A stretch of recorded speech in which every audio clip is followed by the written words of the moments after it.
ils ont compris et c'est pour ça que vous pouvez donc voir. Le live a été signalé sur Facebook, donc j'étais obligé de couper le live. Le live a été signalé sur Facebook, j'étais obligé de couper le live pour ne pas perdre le live, donc j'ai coupé le live sur Facebook et là je viens de le relancer. Donc on va suivre le cours, donc vous allez suivre le cours seulement. Donc voilà, le live a été signalé, donc je viens de le relancer. Merci, on continue. La blogosphère et la médiasphère camerounaise, la multiplication d'organes de presse qui sont là, chacun en ce qui le concerne pour la défense de telle ou de telle personnalité. Donc en clair, dans le tour de table de tous ces pléthores de médias, il y a toujours une main cachée de personnalités bien sûr, camerounaises. Bien sûr, M. Palmer, bien sûr.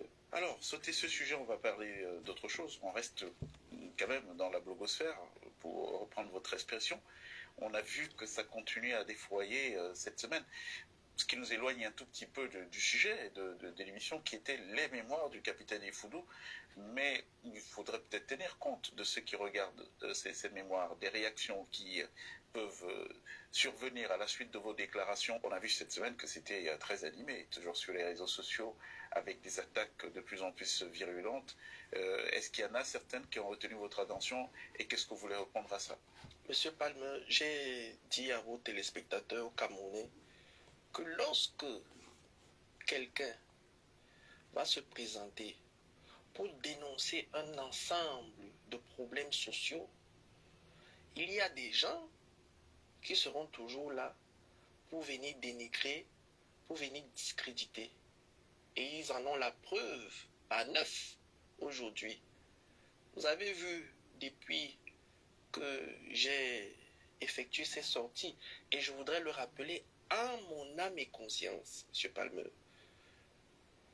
J'ai effectué ces sorties en mon âme et conscience. J'ai dit que je ne suis pas instrumentalisable.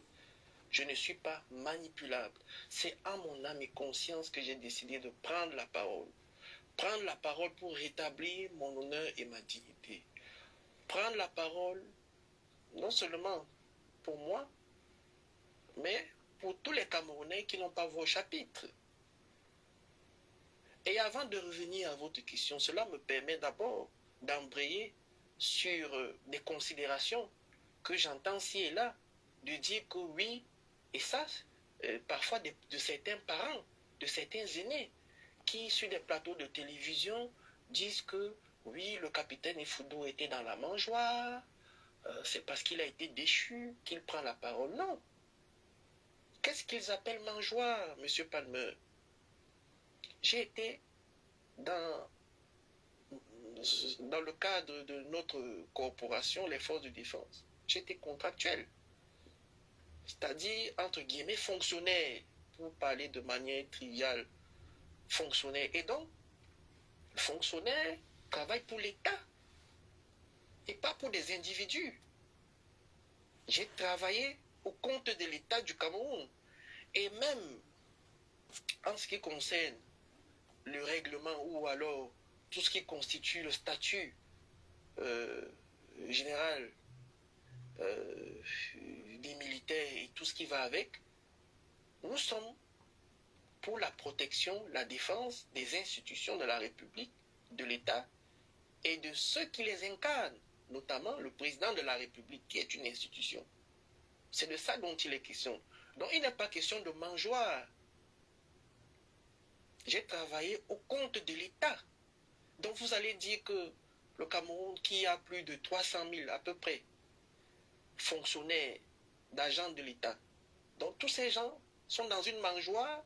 Est-ce que le Cameroun se résume à un gâteau, à une pastèque, où chacun va venir découper et prendre un morceau? Non, il ne s'agit pas d'une mangeoire. Le Cameroun n'est pas un butin à se partager, bien que certains se partagent quelques petites prébendes.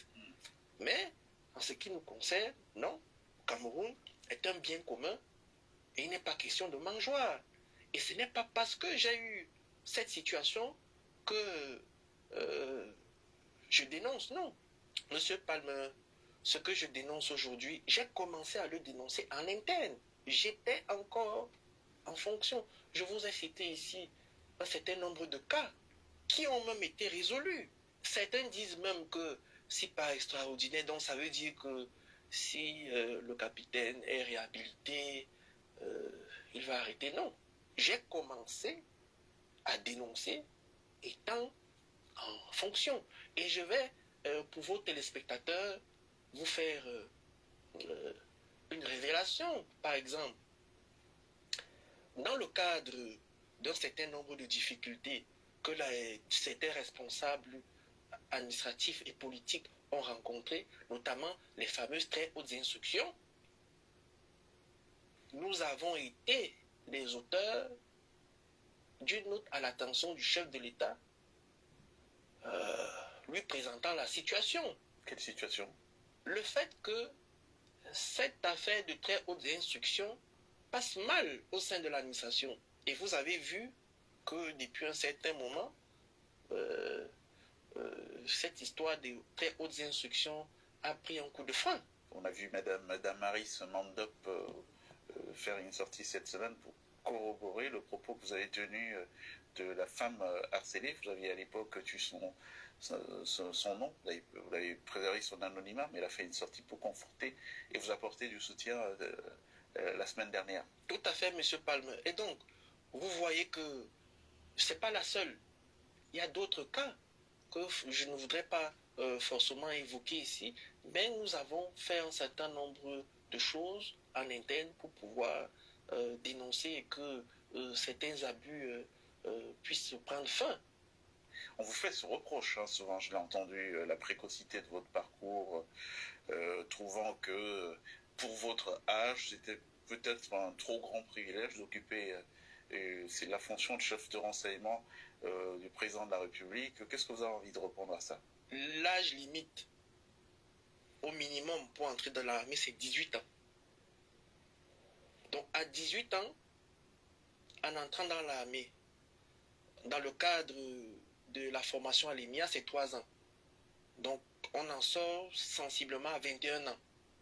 Donc à 21 ans, M. Palmer, on peut vous envoyer sur un théâtre d'opération et vous pouvez en mourir comme de jeunes cadets que j'ai eus à peine sortis de l'école qui sont allés qui ont été déployés sur des théâtres d'opération, qui sont morts pour la patrie.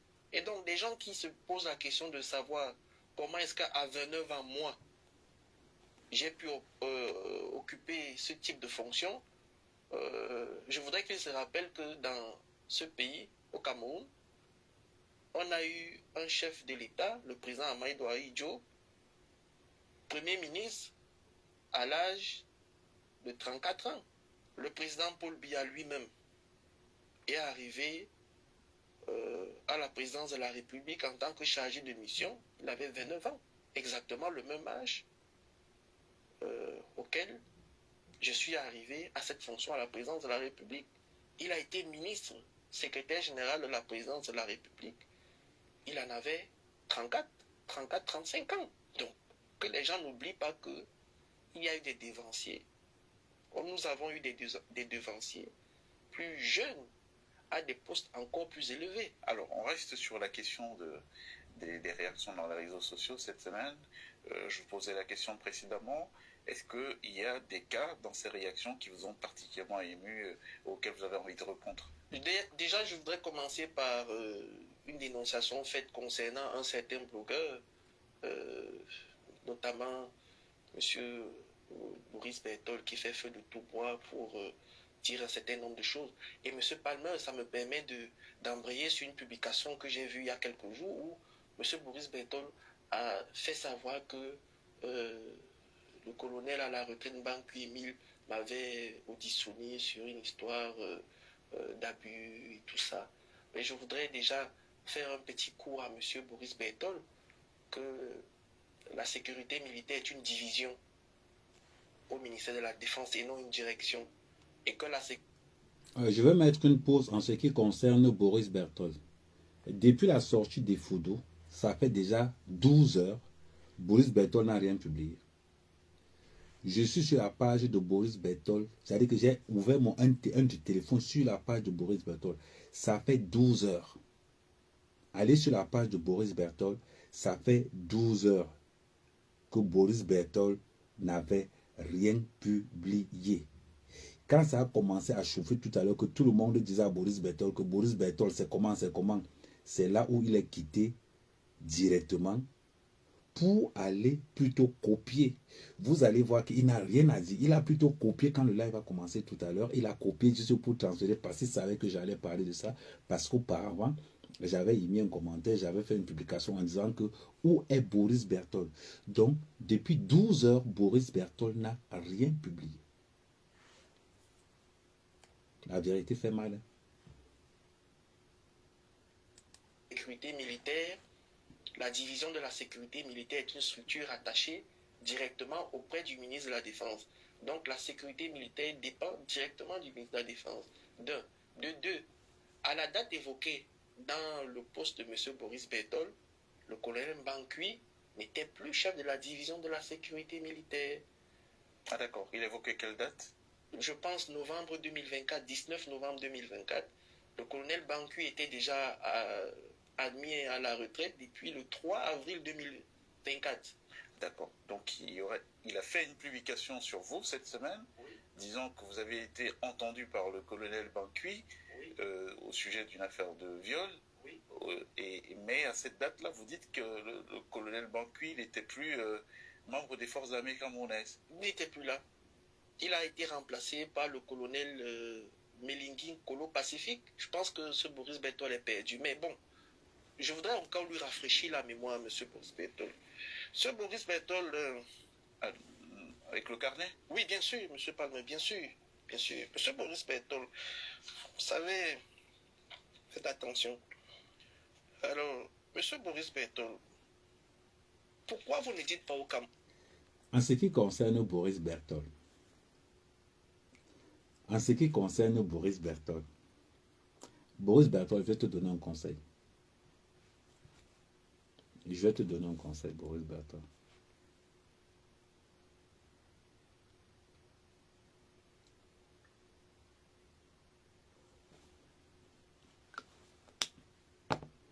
Tu te souviens ce qui est arrivé à Paul Tchouta? Est-ce que tu te souviens ce qui est arrivé à Paul Tchouta? Fais très attention. Paul Tchouta a fait croire qu'on l'avait kidnappé. C'est faux. On n'a jamais kidnappé Paul Tchouta. Paul Tchouta mangeait des deux côtés. Paul Tchouta ne peut pas se mettre à insulter quelqu'un qui l'a payé pour un job. Quand Paul Tchouta est en train de parler, aujourd'hui il parle. Mais Paul Tchouta ne peut pas vous dire celui qui l'a kidnappé. Paul Tchouta ne peut pas vous dire celui qui l'a kidnappé. On sait qui a kidnappé Paul Tchouta et pour combien on avait kidnappé Paul Tchouta parce qu'on a payé Paul Tchouta de parler de quelqu'un. Polo, sois vrai. Dis le nom de la personne. Pourquoi tu ne dis pas le nom de la personne? On ne t'a pas kidnappé. On ne t'a jamais kidnappé. C'est parce que tu n'as pas rempli le contrat que tu devais faire. Évite de dire qu'on t'a kidnappé. Parce que chaque fois tu dis que oh, on m'a kidnappé. Non. Paul Tchouta, je répète, à qui veut l'entendre, Paul Tchouta n'a jamais été kidnappé. Paul Tchouta était dans le réseau Ngongo au même titre que Boris Berthold, au même titre que Zuimento. Je répète encore, Paul Tchouta était dans le réseau Ngongo. Et on lui avait payé pour un certain type de boulot qu'il sait faire. Ça veut dire la calomnie, le sabotage. Il n'a pas respecté les termes de son contrat et pourtant qu'il avait pris plus de 25 millions. Paul Tchouta, ton dossier aussi là. Paul Tchouta, ton dossier est aussi là, sur les 25 millions. Tu n'as pas respecté le contrat. Parce que tu étais dans le réseau Ngongo. Il n'y a pas que toi qui es dans ce réseau-là. Il y a plein dans ce réseau. Tu étais dans le réseau Ngongo. C'est parce que tu n'as pas respecté le contrat qu'ils t'ont appelé, tu es venu, ils t'ont pris, ils t'ont nac. Après, ils sont allés te jeter. Tu n'as pas été kidnappé. À un moment donné, tu es seulement sorti pour faire le bruit que tu as fait là. Et il t'avait dit, si tu recommences encore, tu nous rembourses notre argent. C'est là où tu t'es calmé. C'est là où tu t'es calmé. 2 fois, apprenons à dire les vérités. Apprenons à dire les vérités. On ne peut pas te donner 25 millions. On ne peut pas te donner, toi, Paul Tchouta, 25 millions. Avec le clan Ngongo, on te demande de faire un boulot. Tu refuses de faire le boulot là. Et tu veux parler fort, ils t'ont remis à l'ordre. La preuve, tu avais supprimé le poste, ils t'ont remis à l'ordre. Qu'est-ce que tu as fait? Regardez comment elle était technique. Au lieu de dire que c'est l'écurie de Ngongo qui l'a récupéré, il s'est attaqué à Babouké. Et pourtant, qui sait bien que c'est Ngongo, que ce sont les gars de Ngongo qui l'ont récupéré. Il le sait bien. Donc, et ce qui se passe, et j'ai jamais encore dit un truc,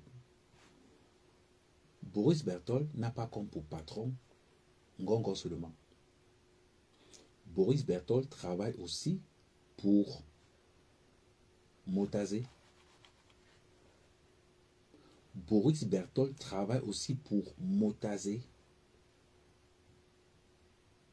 Boris Berthold travaille aussi pour Atangandi. Parce qu'il faut bien comprendre comment c'est partagé. Il faut bien comprendre comment c'est partagé. Le plus gros client, c'est Ngongo. Pourquoi Ngongo c'est le plus gros client? Ngongo c'est le plus gros client parce qu'il veut être président à tout prix. Et pour cela, il faut en Ngongo tous les blogueurs qui font le sale. Je tiens à rappeler quand même que avant que J. Rémy Ngondo ne tourne sa veste, il travaillait pour Ngongo. Ne l'oublions pas. Ce n'est pas parce que Ngongo attaque, J. attaque Ngongo aujourd'hui, mais nous savons tous que avant,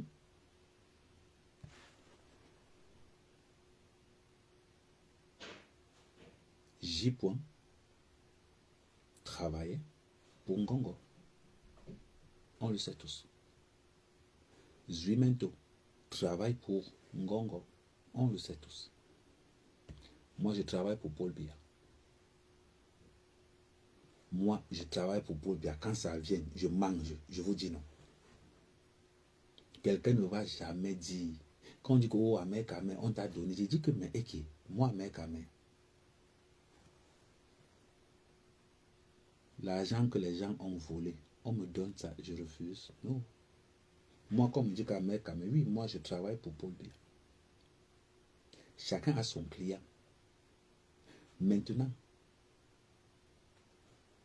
pourquoi vous niez?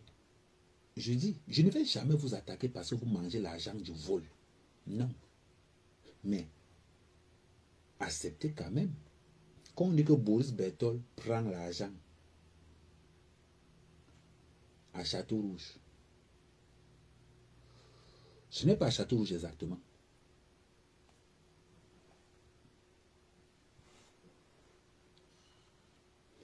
Ce n'est pas à Château-Rouge exactement. Boris, j'ai dit où tu prends. C'est entre Château-Rouge et Marcadet Poissonnière. C'est parce que le capitaine Efoudou ne connaît pas seulement Paris. Capitaine, le gars que tu as nommé là, moi-même je prends l'argent chez lui. Capitaine, le gars que tu as nommé là, moi-même je prends l'argent chez lui.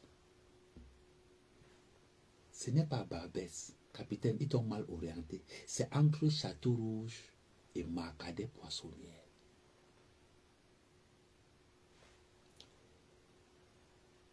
Est-ce que c'est glacé?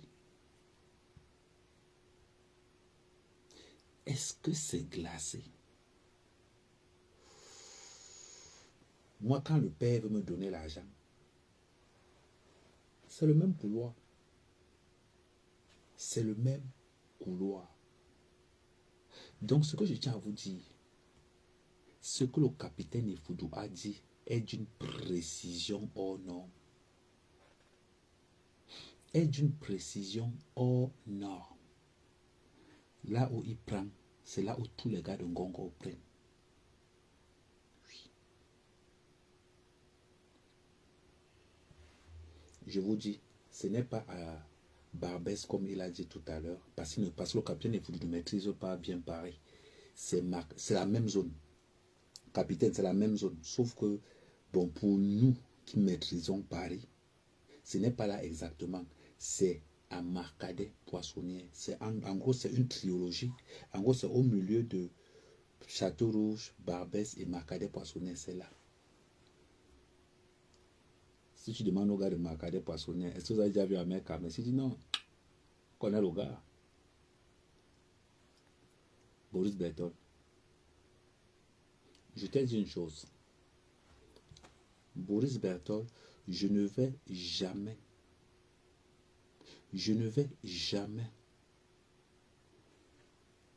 te reprocher que tu manges de l'argent. Ça, je ne vais jamais le faire. Parce que tu manges l'argent qu'eux-mêmes ils ont volé. Mais, assume. Assume. Moi, on m'a dit l'autre jour que le DTC m'a donné 50 millions. Ce n'est pas 50 millions. C'était 43 millions. J'ai discuté. N'est-ce pas qu'on allait prendre ça là-bas dans le même réseau là? Est-ce que moi j'ai discuté? Moi je n'ai pas discuté. Parce que c'est ceux qui nous donnent là qui vont encore parler derrière.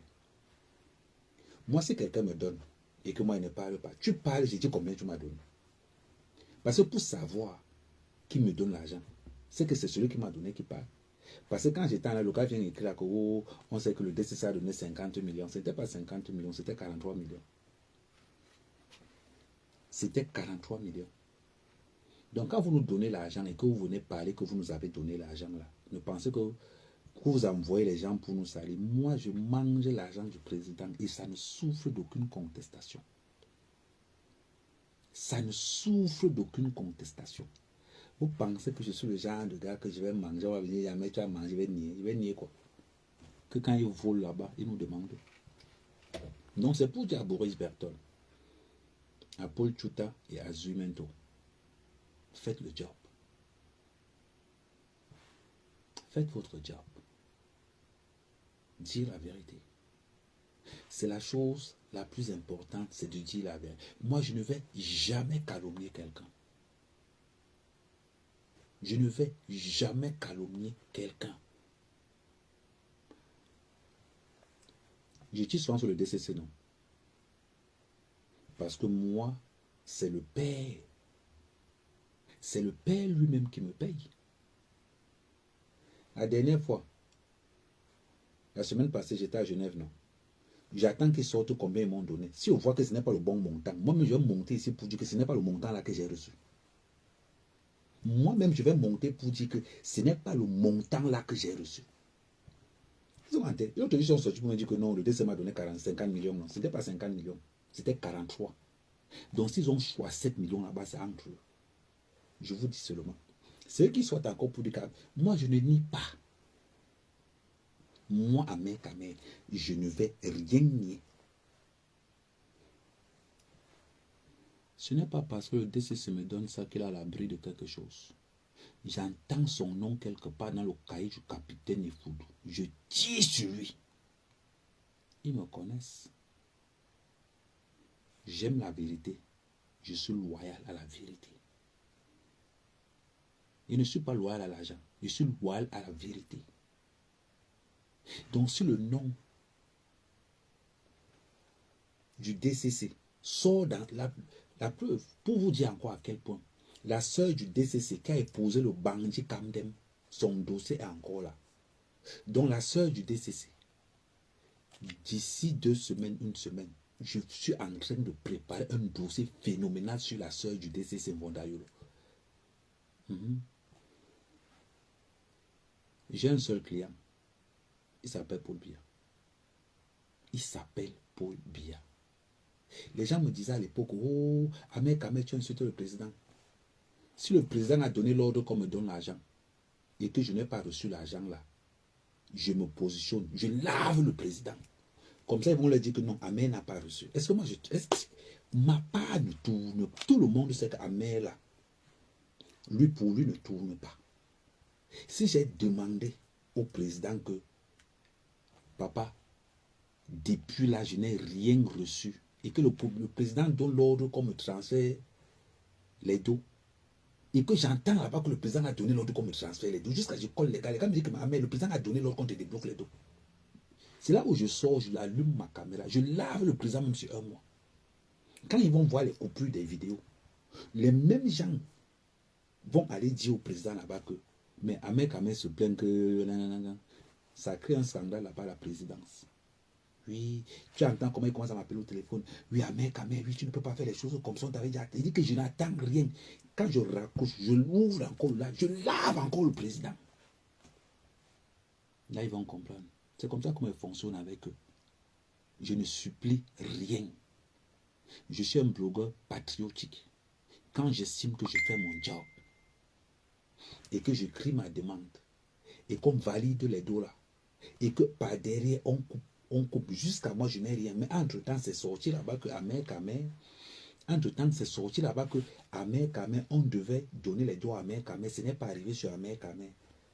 Moi, il va jusqu'à entendre les gens dire que oh, pose encore. Les mêmes gens qu'on a envoyé me donner les dos, c'est encore les mêmes gens qui me menacent pour me faire pour m'envoyer les mandats d'arrêt. Quand j'ai insulté le président de la République là, c'est les mêmes gens qui me menaçaient. Oh, on va voir. Quand j'ai commencé à doser sur le président, ils ont baissé la garde. Donc, Ahmed Kamel, on a compris. On va régler ta situation. J'ai reçu 43, je n'ai pas reçu 50. Toi qui as écrit ça hier, là, que Ahmed Kamel a pris 50. Si c'est eux qui t'ont envoyé, va dire au président que j'ai seulement reçu 43. Tu as entendu avec quoi?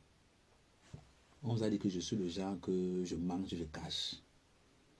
Si tu me donnes, tu me dis ferme ta bouche, je ferme ma bouche, je suis. Mais si ça sort dans vos bureaux, moi-même, je vais venir dire ici que non, il n'est pas reçu. Mais c'est bien de m'informer que c'était 50. C'est bien de m'informer que c'était 50. On va se jouer. Donc, vous comprenez donc. Moi, Ahmed Kamel, je ne discute pas avec la vérité. J'entends qu'on va lui impliqué dans un problème. Il va connaître Ahmed Kamel. Voilà pourquoi je parle fort. Voilà pourquoi je parle fort. Parce que personne ne me dit ce que je dois faire. Personne. Tu peux me motiver. Amourou Belinga avait l'habitude de me motiver. Il fallait que je vienne dire que le père, j'ai fait, il me dit que gars, bon tiens, voilà pour tes champs, voilà pour ta ferme.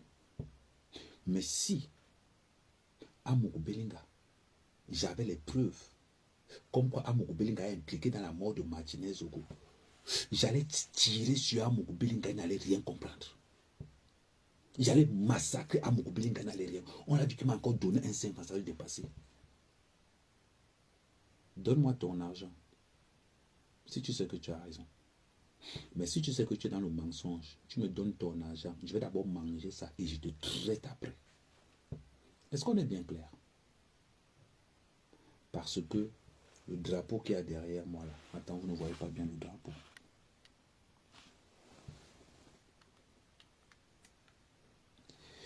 Parce que le drapeau qui est derrière moi là, c'est le sang des Camerounais.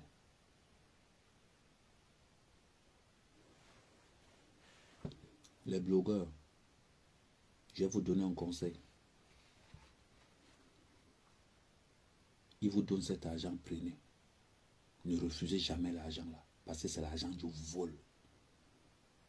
C'est l'argent du vol. N'ayez jamais honte de prendre cet argent.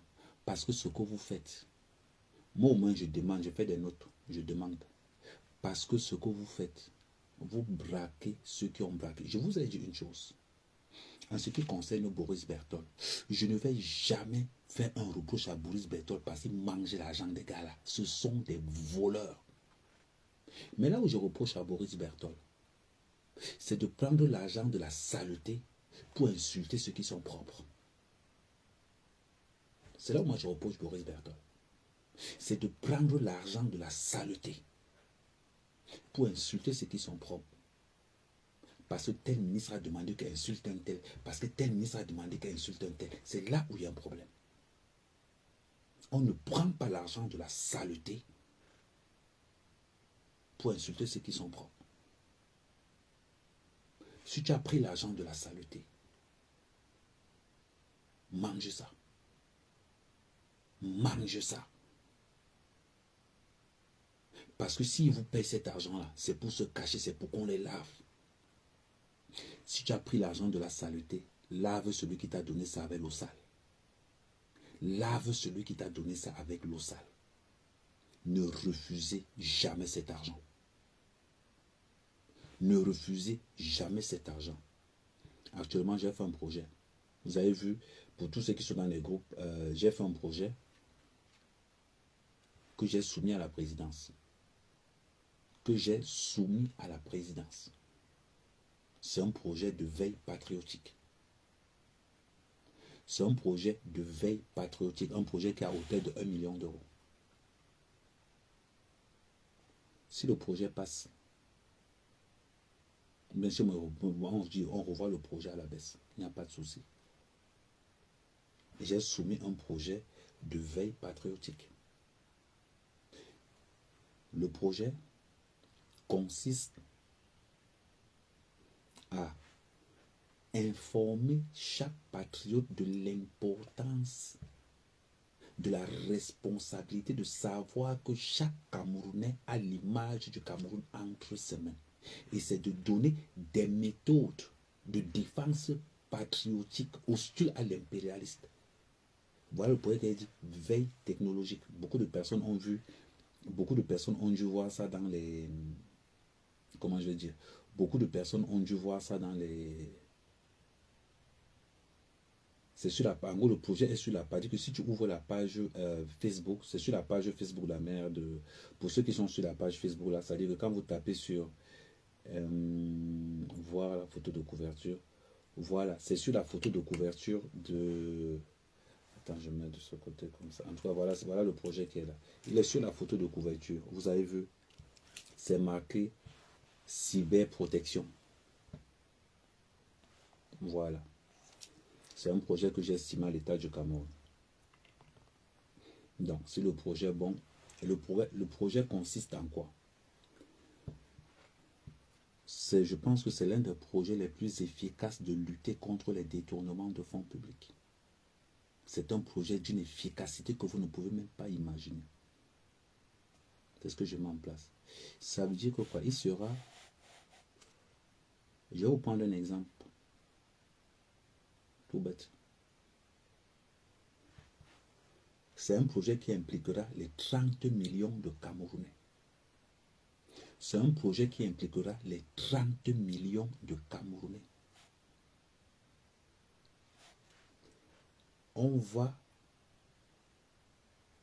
Il sera inadmissible que quelqu'un vienne pondre quelque chose que ça ne sait, on ne sait pas d'où ça sort. Il suffit qu'on voit un immeuble commencer à monter quelque part. On commence à prendre les renseignements. Ça veut dire que quoi? Tous ceux qui ont volé l'argent du Cameroun, ce n'est pas le tribunal qui va vous juger. C'est ce que nous allons faire. Voilà pourquoi, dans ce projet, les gens, quand j'ai assumé, les gens ont pensé que non. Parce que dans ce projet, il nous fallait une logistique qui ne dit pas son nom. Il suffit qu'on voit un immeuble quelque part. On envoie les drones filmer tout l'immeuble. On veut savoir d'où l'argent de l'immeuble là sort. Tout doit être montré aux yeux du monde. C'est-à-dire qu'on veut savoir que l'immeuble qui est là-bas, la personne a construit ça avec l'argent propre. Au cas où la personne ne peut pas justifier, c'est ressaisi automatiquement par l'État, c'est transformé en centre de formation, en centre de santé, c'est transformé en quelque chose. Si l'État du Cameroun ne peut pas le faire, oui, voilà, c'est pour ça que tu as vu depuis un certain temps. Si l'État du Cameroun ne peut pas le faire, ah, vous voulez voir le projet? Attends, je vais vous montrer, c'est sur un des... Attendez, je vais vous montrer ça. Je vais vous montrer une affiche, c'est sur un des... Attendez, c'est sur quelque chose... Attendez... Ah voilà, c'est là. Voilà. C'est là. Pour ceux qui sont sur TikTok, c'est là. En gros, c'est sur la page. Si vous allez sur la page Facebook, tout, en gros, c'est déjà partout. Pour ceux qui sont sur, vous allez c'est un peu partout. Donc, vous allez donc voir que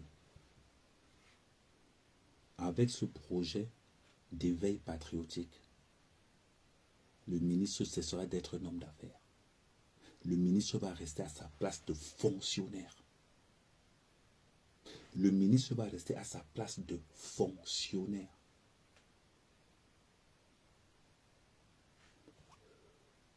Les fonctionnaires vont rester à leur place de fonctionnaire. Nous sommes fatigués de voir des commissaires de police qui ont des immeubles dehors. Nous sommes fatigués de voir des lieutenants-colonels qui ont des hôtels. Nous sommes fatigués de voir des fonctionnaires qui contrôlent les hydrocarbures au Cameroun.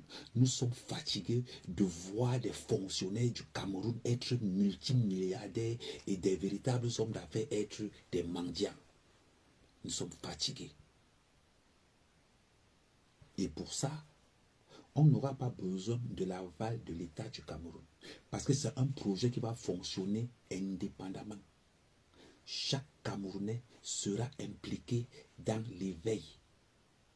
C'est très important. Il est temps qu'au Cameroun, qu'on nous dise, et je vous ai montré une méthode de force tout à l'heure, depuis que je suis entré dans les hydrocarbures. C'est maintenant que les gens sont au courant que les hydrocarbures, c'était un coup d'État monté contre la Sonara, où on a impliqué ça aux Ambazoniens. Est-ce que vous voyez? Et depuis que je suis sur cette affaire de Bako Haruna, chaque publicité que je fais sur les hydrocarbures, il n'y a aucun commentaire. Mais bizarrement, il y a un journal Mutation. Il y a un journal Mutation qui a révélé le scandale. Qui a révélé que le coup d'État de Ngongo à la Sonara qui rapporte 700 milliards de francs CFA dans les poches de Ngongo. Je vais vous montrer le journal. Le journal, c'est Mutation. Je ne sais pas si c'est un journal crédible pour le Cameroun, mais vous voyez donc, à force d'en parler, Ahmed Kamé a poussé le bouchon loin qu'aujourd'hui, voilà le journal Mutation qui a écrit. Allez sur le journal Mutation. Le journal Mutation qui a écrit ceci. Attendez, je mets ça de ce côté. Attendez. Un montant de 700 milliards. D'un montant de 700 milliards, le projet de reconstruction de la société de raffinage Sonara, ravagé par l'incendie en 2018, surendetté, s'enlise dans un projet de plomb où toute la chaîne de stockage et de distribution n'est pas encore... Attends, ils ont écrit ça. On va revenir là-dessus. Mais c'est juste pour vous dire, le projet que je suis en train de faire, c'est un projet où tous les Camerounais seront les contrôleurs de l'état des finances du Cameroun. Et surtout, j'ai dit à ces gars, si vous voulez m'appeler pour venir négocier au Cameroun, on va négocier en Europe. On va négocier en Europe. Ça veut dire que quoi? Si Amougou-Belinga a construit l'immeuble Ekan, Amougou-Belinga va nous dire là où il a pris l'argent pour construire l'immeuble Ekan. Si Dieu de nous vient faire la télé, il va nous dire là où l'argent la sort. Si Bruno Bidjam a fait quelque chose, il va nous dire là où il a pris l'argent pour faire son truc. La brigade des patriotes. Voilà pourquoi vous serez de plus en plus nombreux. Une fois qu'on reçoit une information, non, ne tarde pas. Une fois qu'on reçoit une information, on sort d'abord l'information, on dit à la personne après toi. On va seulement orienter. C'est ça la force. Donc, ne pensez pas que vous serez à l'abri de quelque chose. On va donc finir en revenant sur Boris Berthold en disant à Boris Berthold que Boris Berthold, le problème des Camerounais, c'est que on ne s'offusque pas que tu manges l'argent sale. On n'est pas offusqué. Un comme moi, Boris Berthold mange cet argent sale. Mais Boris, ne mange pas cet argent sale pour insulter ceux qui sont propres. Non. Ne mange pas cet argent sale pour insulter ceux qui sont propres. Mange cet argent sale. Mange ça. Parce que si Ngongo me donne l'argent là, je vais prendre. Si Ngongo me donne l'argent là, je prends. Parce qu'il a volé ça. Si Nathalie m'a dit qu'il me donne l'argent, je prends. Parce qu'elles ont volé ça.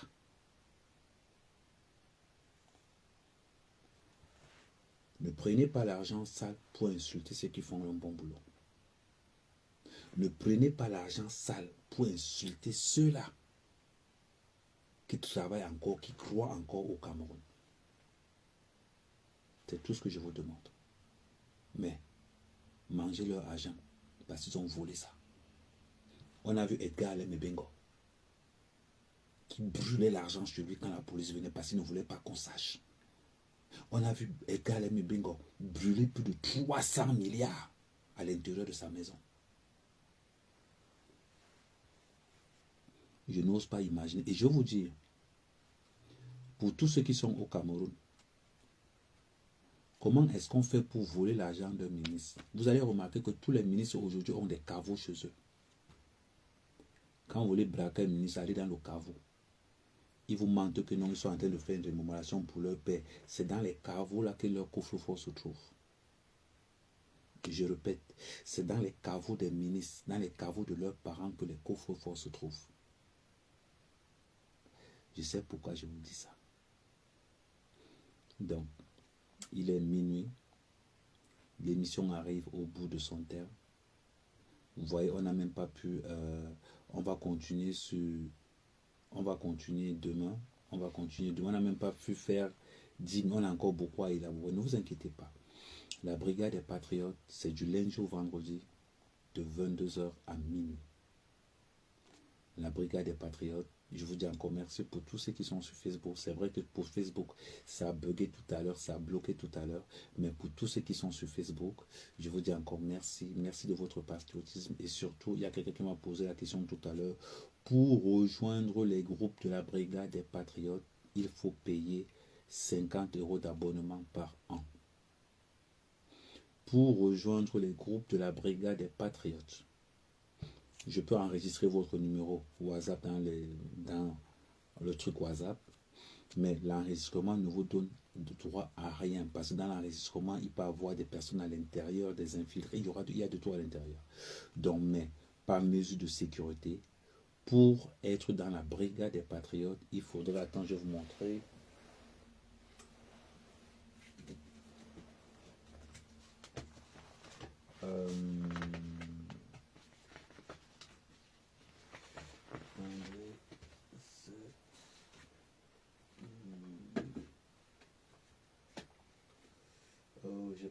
J'ai pas ça là.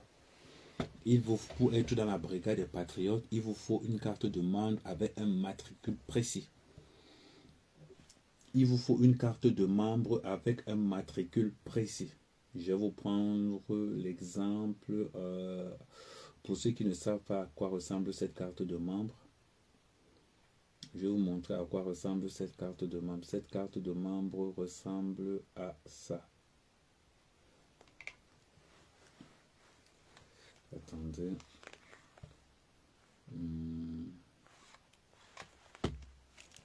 Attendez, je vais... Attends, je vais l'incliner parce que c'est un peu plus ça. Tac. Ok, ok. Voilà. La carte de membre ressemble à ça. Vous voyez, cette carte a un numéro de matricule. Donc chaque carte a un numéro et un pays destiné. Donc vous voyez, en gros, toutes les informations sont sur la page de la Brigade des Patriotes. Donc c'est pour vous montrer que c'est quelque chose de sérieux. Donc,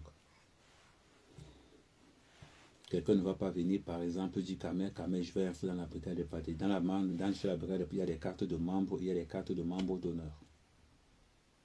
Donc, il y a deux types de cartes. Donc, pour tous ceux qui veulent intégrer des groupes, que ce soit le groupe Telegram, que ce soit les groupes de discussion, sachez que pour entrer là, il faut payer d'abord son abonnement qui est de 50 € par an. Voilà. Et pour ceux qui ne savent pas, je pense que c'est la Brigade des Patriotes est une association qui est légalisée depuis 2019. Pour ceux qui... attendez.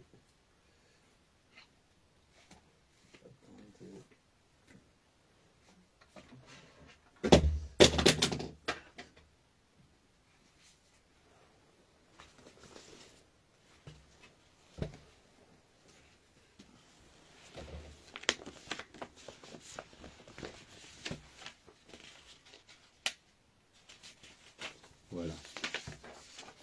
Voilà les statuts de la Brigade. Donc c'est quelque chose qui est légalisé depuis 2019. Donc la légalisation est là. Comme vous voyez, donc c'est pas quelque chose de bon. Voilà.